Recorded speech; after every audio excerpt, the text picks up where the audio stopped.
آج ہم جانیں گے کہ تاج محل کس نے بنایا تھا، تاج محل کی حقیقت کیا تھی، شاہ جہاں بادشاہ کون تھا، تاج محل کب بنا اور تاج محل کیوں بنایا گیا۔ آؤ تو تاج محل کی حقیقت سے پردہ ہٹاتے ہیں۔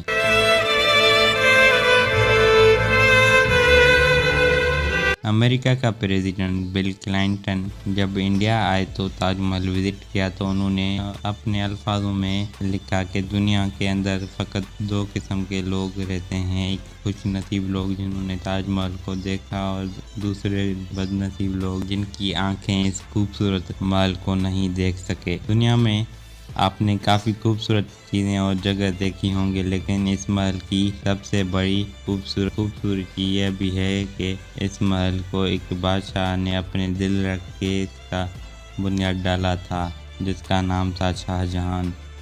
شاہ جہاں کو شاہ جہاں بھی لکھا جاتا ہے اور شاہ جہاں کو پرنس خرم بھی کہا جاتا ہے۔ شاہ جہاں کا اصل نام شہاب الدین محمد خرم تھا۔ اس کے فادر کا نام جہانگیر تھا، فل نام نور الدین محمد سلیم تھا۔ شاہ جہاں لاہور میں جنوری 5، 1592 میں پیدا ہوئے۔ شاہ جہاں نے جنوری 22، 1666 میں آگرہ میں وفات پائی۔ تاج محل انڈیا میں یمنا ندی کے کنارے آگرہ شہر کے اندر ہے۔ اسے دور سے دیکھتے ہی اندازہ ہو جاتا ہے کہ یہ ایک عجوبہ ہے۔ اس کے اندر جانے کے بعد آپ کو یہ اندازہ لگ جائے گا کہ شاہ جہاں واقعی میں ایک بہت بڑا عاشق تھا۔ اسی لیے تو شاعروں نے کہا، عاشق کا دوا صرف عشق ہی ہوتا ہے، اور عشق میں اگر ناکامی ہو تو دل ہی جل جاتا ہے۔ شاہ جہاں بادشاہ کو ممتاز بیگم سے عشق تھا، جو ممتاز بیگم جو اس کی وائف تھی۔ بادشاہ اسے بہت پیار کرتا تھا، اور جب ممتاز کی ڈیتھ یعنی وفات ہوئی تو اس کے نشانی کو ہمیشہ زندہ رکھنے کے لیے اس عمارت کا بنیاد رکھا گیا تھا۔ تاج محل 1631 میں رکھی جانے والی اس عمارت کے دو بڑے گیٹس ہیں۔ ایک جو سامنے سے نظر آتا ہے وہ دراصل پیچھے والا ایگزٹ دروازہ ہے جو یمنا ندی کے سامنے ہے۔ کے بنانے سے پہلے اس ندی کے راستے ایک ریگستان تھا، جسے بعد میں بادشاہوں نے ندی بنوا دیا۔ اکبر بادشاہ اور اس کے مہمان اس ندی سے ایک یاٹ کشتی سے چڑھ کے اندر آتے تھے اور بعد میں اس سے نکل جاتے تھے۔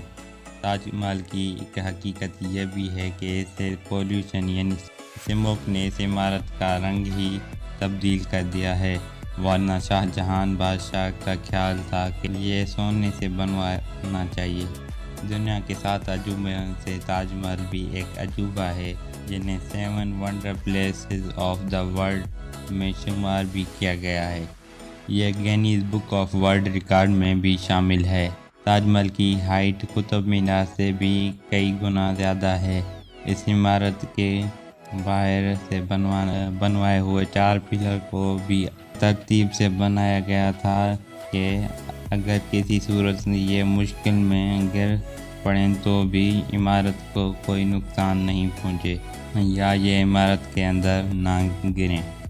لوگوں کا کہنا یہ بھی ہے کہ اس عمارت کے داخلی یعنی انٹری گیٹ پر ایک جملہ بھی لکھا ہے، جس کی وجہ سے یہ بھی کہا جاتا ہے سب سے پہلے لکھائی کا کام بھی اسی عمارت پہ ہوا ہے، اور یہ ٹیلی گرافک پینٹنگ لکھنے والے کا نام عبدالحق تھا، جو اس وقت ایران یعنی پرشیا کا رہنے والا تھا، جسے شاہ جہاں بادشاہ نے امانت خان کا نام دے دیا تھا۔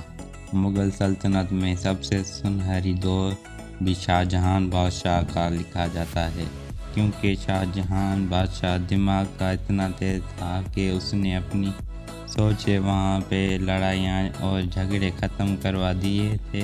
شاہ جہاں بادشاہ اپنی جوانی میں بڑی عمارتوں کا بنیاد رکھنے میں مہارت حاصل کیے ہوئے تھے اور دلچسپی بھی رکھتے تھے، اور اس عمارت کے لیے اسے سفید سنگ مرمر راجستھان کے علاقے مکران سے گدھوں پہ اٹھوا کے اکٹھا کیا تھا۔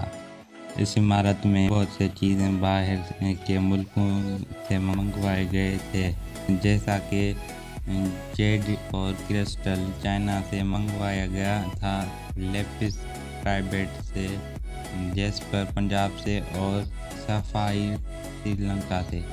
اس عمارت میں استعمال ہونے والا الگ الگ 28 قسم کے پتھر تھے جنہیں تاج محل میں لگایا گیا تھا۔ ان کو ایک ساتھ اکٹھے ہونے میں اسپیشل جانور ہاتھی 1000 سے زیادہ منگوائے گئے تھے تاکہ انہیں تکمیل تک پہنچایا جا سکے۔ تاج محل 1631 میں اس کا کام اسٹارٹ ہوا تھا۔ 22 سال لگاتار کام کے بعد یہ مکمل ہو سکا تھا۔ ایک بات اور بھی مشہور ہے اس کے بارے میں کہ شاہ جہاں بادشاہ نے کاریگروں کے ہاتھ کاٹ دیے تھے، لیکن یہ جھوٹ، کیونکہ شاہ جہاں بادشاہ اپنے غلاموں کا خاص خیال رکھا کرتے تھے اور اپنے سارے مزدوروں سے لکھوا دیا تھا کہ آپ اس کے بعد ایسی کوئی عمارت نہیں بنا۔